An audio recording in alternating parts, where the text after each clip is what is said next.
So for what SpongieUpdates said, he said about how Nickelodeon has had a big uptick in new cartoons this year.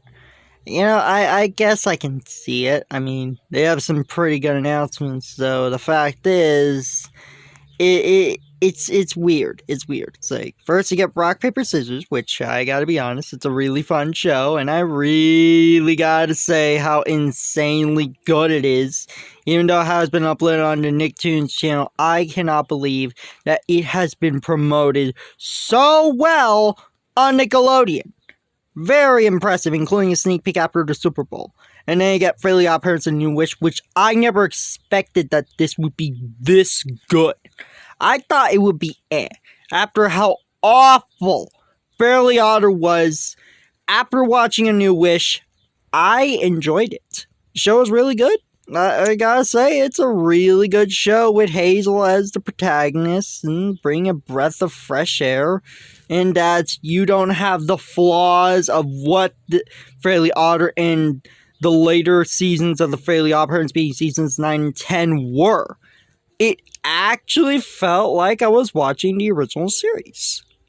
Seasons 1 through 6, which is really impressive. They didn't get Sammy and Raj, which unfortunately lasted a very short time on Nicktoons.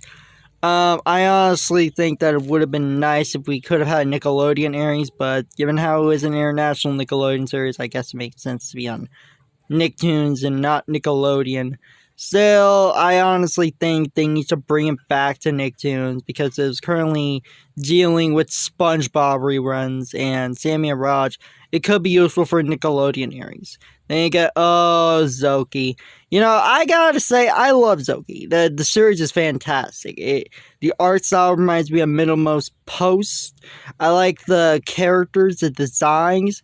Oh yeah, and there's some various twists and turns about this series. I gotta say, Zoki Playing Ruby's a great show. It's a shame that it ended up on Prime Video in the US and not Nickelodeon, which sucks. Probably after what happened to Ollie's Pack 2 ended up on Nicktoons at 3:30 a.m. What the heck? Man, Zoki deserved better, but Zoki is doing well internationally for what I've been seeing in Nickelodeon Latin America. Then you get Dora, which is the only Nick Jr. show being showcased, even though we have more. We have Hexbet and we have Super Duper Bunny League coming up. With Dora, the series is a success. It is a massive success on Paramount Plus. It is still trending to this day.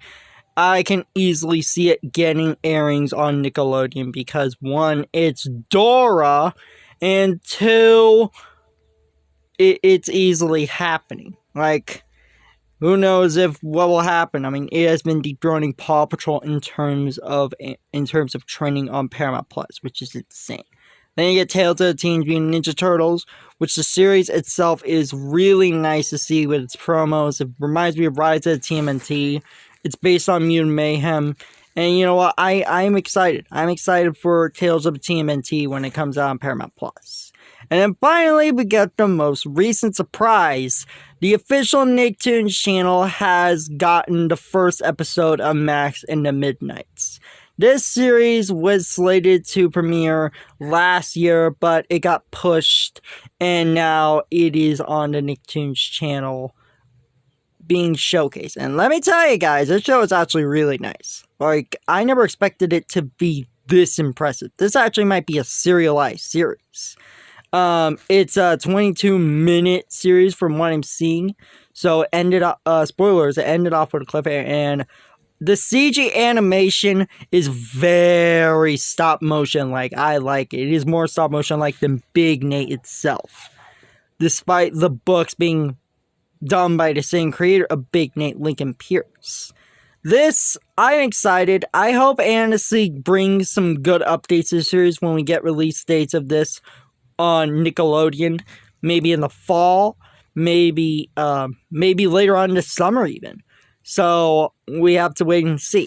But I do have to admit, in terms of Nickelodeon shows, this is impressive. I mean, we do have more coming up. We have Real Pigeons Fight Crime coming up, which is also based on a book series. And you know what? I actually interested. I mean, Nickelodeon's doing pretty good. I mean, after what happened with the live action shows, and oh boy, after the whole thing with that documentary, I can see why Nickelodeon is going towards an animation focus, and I am impressed. Anyway, guys, this was Kawaii Life Antonio, signing off. Peace.